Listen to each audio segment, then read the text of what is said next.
Good morning. In our previous video, we studied transportation in human beings, that is how it is carried out in human beings through human circulatory system. We studied how the blood moves in our body through human circulatory system. Now in today's class, we will see few more components of blood. So what are the components of blood? So the components of blood are, I can say, plasma and blood cells. And when I talk about blood cells, these blood cells are further classified in terms of red blood cells, white blood cells and platelets. Let us understand about these components of blood in briefly. What is plasma, what is RBC, what is WBC and what are platelets. So I will write here as plasma and blood cells. Okay, so these are components of blood. We'll give a small flow chart to this to understand this concept much better. Now again, blood cells, we will bifurcate this. Which are the blood cells? We will write this in terms of RBC, WBC and platelets. Okay. So if they ask what are the components of blood, you need not say plasma and blood cells. You can directly write the components of blood are plasma, RBC, WBC and platelets. Now to understand this, how these components are present in our blood, let's just take a small example. Assume that you have a bottle, right?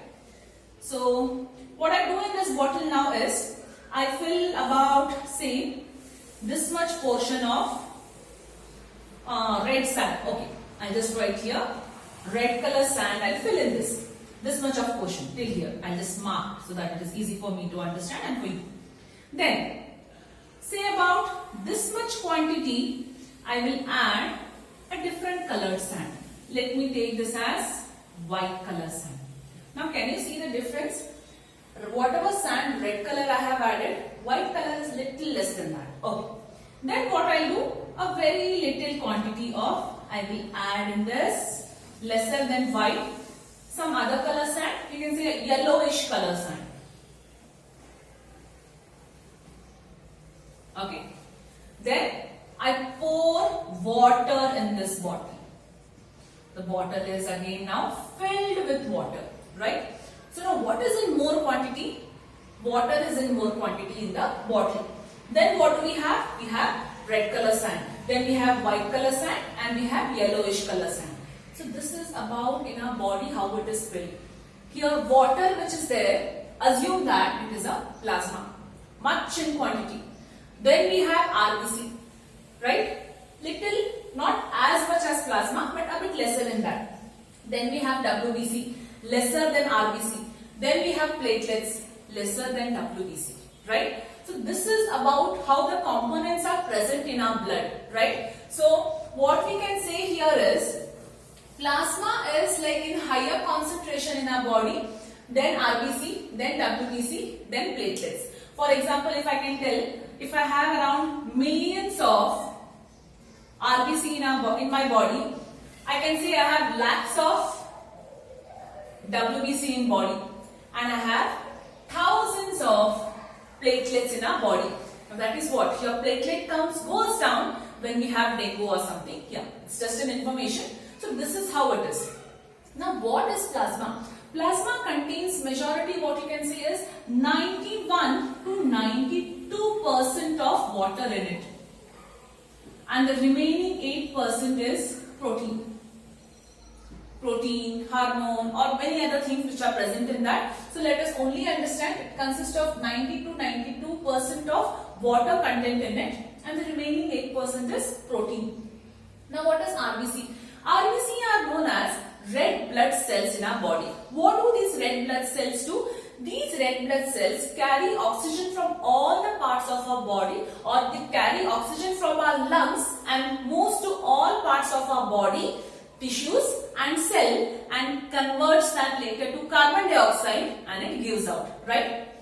RBC is basically red in color. Why it is red in color? Because it has a colored pigment. Which color pigment? It has a red color pigment called as hemoglobin.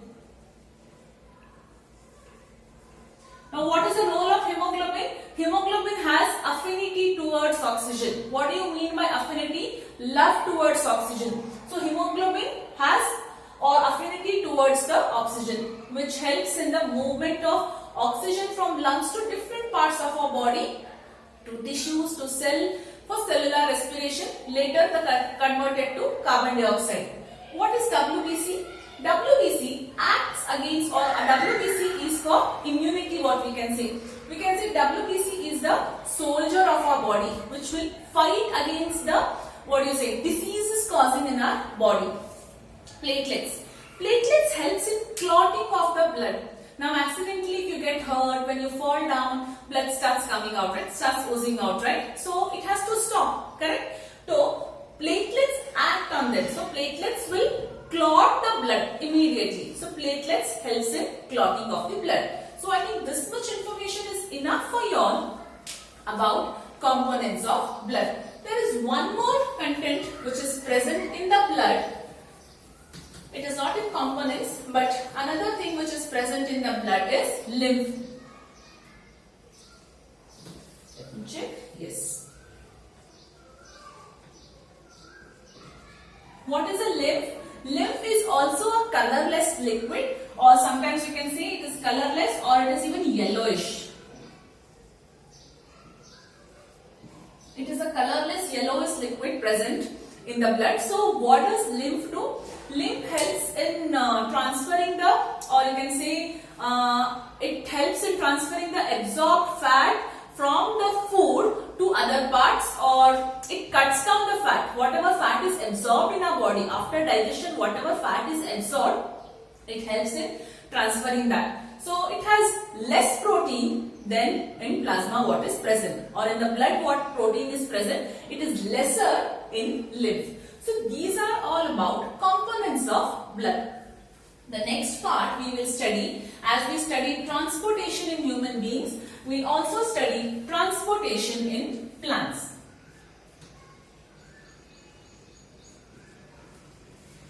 Transportation in plants. Transportation in plants will happen in two pathways. Now, which is this two pathway? It happens in ascent of sap, and second is translocation. What do you mean by? Let me go one by one. Ascent of sap. Ascent is moving up, pushing up, pulling is called as ascent of sap. What do you mean by sap? Sap is nothing but water and minerals, right? That means, what does it mean? Transportation in plant which happen the first way is ascent of sap. That means pulling of water and minerals. In simple words, if I have to explain you. Now, pulling of water and minerals means from where? From, I will just write this later so that I can explain a bit to you here. Okay, I'll take some space and write here, so that I can explain about this part. Translocation. Okay. Now when I said pulling of water and minerals from where? From the root. Right? So what do you mean by this? Which tissue helps in pulling of, or which tissue helps in movement of water and minerals from the plant? In case what we say, pulling of water. So xylem helps. The tissue xylem helps in the movement of water and minerals in the plants. From where?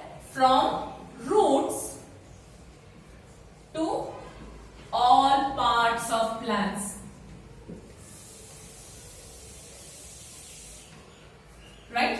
everywhere. So basically xylem will help in this. Now how xylem will help in ascent of sap, that is pulling of this water and minerals from root to all the parts of the plant by a process called transpiration.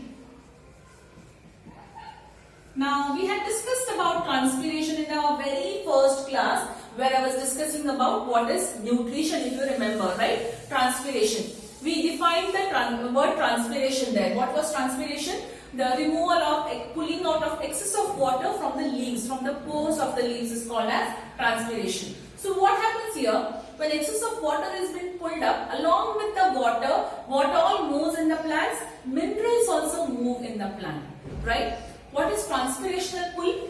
Something was pulling up. So along with this pull from the root pressure, from the root it is going on top, means along with water, minerals also move to all the parts of the plants. Yes. Now the second one here is what we discussed is translocation. Now what is translocation? Translocation is movement of food. Right? Movement of food. Now movement of food is taken care by which tissue? Phloem.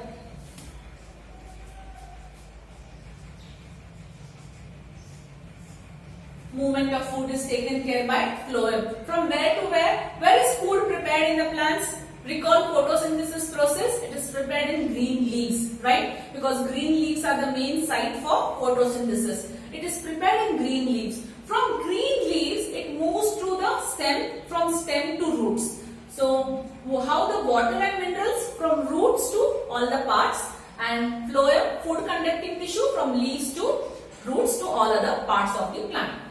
Now, why do you think these two tissues are required for in transportation of the plant? Without this tissue, can't it happen? It can happen, but not completely. To that, we can just assume that we have a small house and you have an overhead tank, right? So the water has to pump from a underground tank to an overhead tank now. Since it is just one floored house, water moves up very easily with the pressure whatever is required without any external help. Yes? So assume that you stay in an apartment now, right? From an underground tank, it has to go to an overhead tank. Can it move by itself? No, right? An external some force is required for that. So what we do there? We use motor. What is the role of motor? To pump the water from underground to overhead tank. Similarly here, assume that you have a small sapling, right? So the movement is very easily, the transpirational pull or the food from the other parts, it happens very easily because it is a very small plant, right? The root pressure what it applies moves out very easily. But assume that it's a big banyan tree or a big mango tree, such huge tree. How is that movement should happen?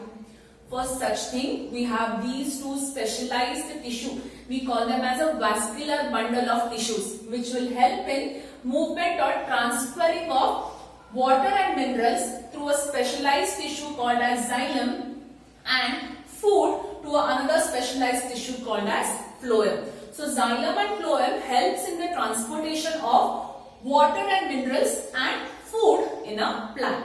Yes. So this is about transportation in plant is very simple, and that what we compared in human beings, right? Yes. So this is about transportation in plants. So in today's class, we discussed about what are the components of plant and how transportation actually happens in plants.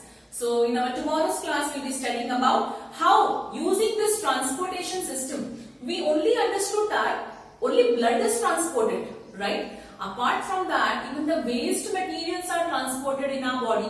How is that waste material transported? We will study that under excretory system. So in today's class, if you have any doubt, please call on the same day of the video set. Thank you.